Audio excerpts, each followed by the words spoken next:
Bowman, editor of the San Diego Reader. I'm speaking today with Anthony Davi, a local expert on Little Italy's history.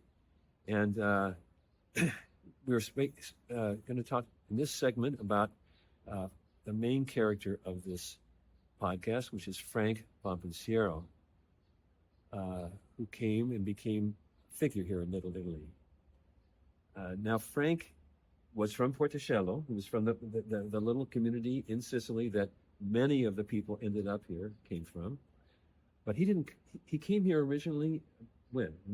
Early on. It was born in 1905, and then they were here for a number of years. And, okay. His father got ill, and he went back. They went back to Sicily. Okay. And then at some point, I don't know if his father wasn't passed away by then, but he was ailing. He was ailing, and Frank went to Milwaukee. Yeah. And spent some years in Milwaukee, which was an important place. Did we talk about this already? Because Milwaukee was an industrial... by the late 19th century, it was an industrial power. There was a lot of entry-level jobs in manufacturing. Yeah. And so they recruited Sicilians. And I think by that time, Frank was head of the family, and he needed him to send money back to Sicily. Okay.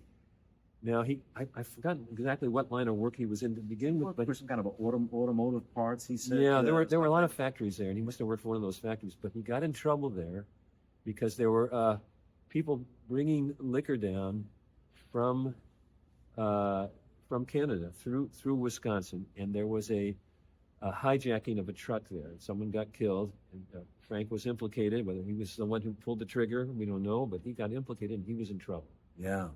And so he was encouraged to come out here to San Diego. Well, he knew San Diego, so he hopped on a freight train and got out of Dodge.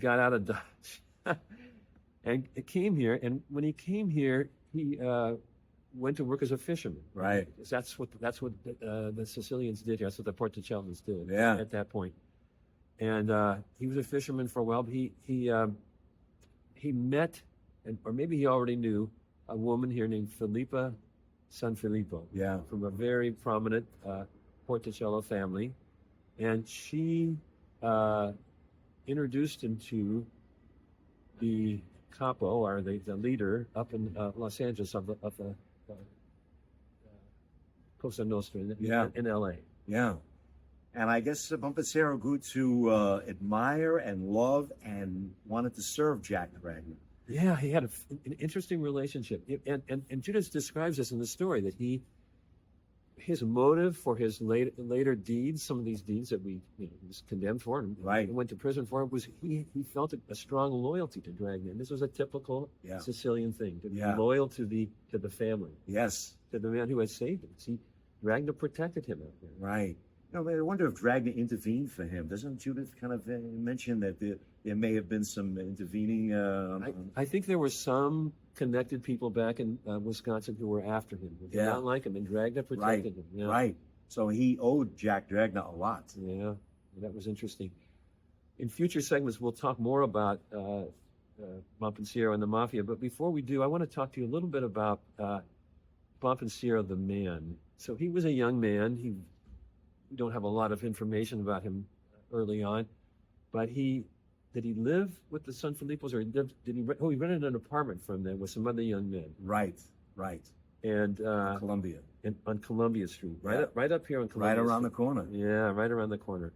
By the way, we're speaking right now in the back of Our Lady of Rosary Church here in Little Italy on Date and Columbia, or Date and State Street. We're right in the middle of this history.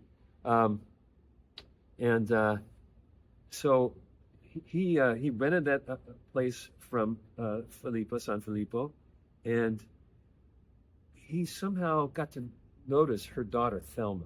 Yeah. And fell in love with her. And he got along with his future mother-in-law, but for some reason they eloped. Yeah. I mean, it's hard to understand that exactly, but they eloped, and the father wasn't all that happy, but they accepted Bompensiero. Especially the mother. Somehow she felt close to him, and the interesting thing about him is that he, even though he was involved in a lot of these killings later on, he was a very moral man when it came down to sort of basic things like loyalty to the family and faithfulness to his wife. Yeah. Isn't that amazing? Yeah, he was not a philanderer. No. He loved his daughter immensely. Yeah. He was good to his mother. He would go every morning. His daughter would write in the book that every morning the first thing he did was go and have coffee with his mother. Over here on Columbia. Columbia and Grape Street. Yeah. Is that right? Have a little coffee. She poured a lot of cream in his coffee. And he would give her some money every morning. Every morning. He would give her more grocery money. And he didn't like, according to the recounting of the book, he didn't like foul language. Oh, yeah. And he didn't like anybody that maybe would beat their wife. He was very old school about respecting women. And that is one of the great ironies about the stories that Judith wrote and the book that she wrote, is she became very close to him. She just thought he was a wonderful guy. She spent 10 years writing this story, and the funny thing is eventually she got Marianne, the daughter of Bompensiero and Thelma, to open up and kind of tell the inside and kind of the most complete story about him. And she brought Marianne over to the reader office. And of course I'm sitting there thinking, wow, I'm talking to the daughter of this incredibly, violent mob guy, but somehow it all, and Judith loved him and loved her. So it was a great irony in this whole story. Thanks very much. We'll be talking more about Bompensiero in the segments.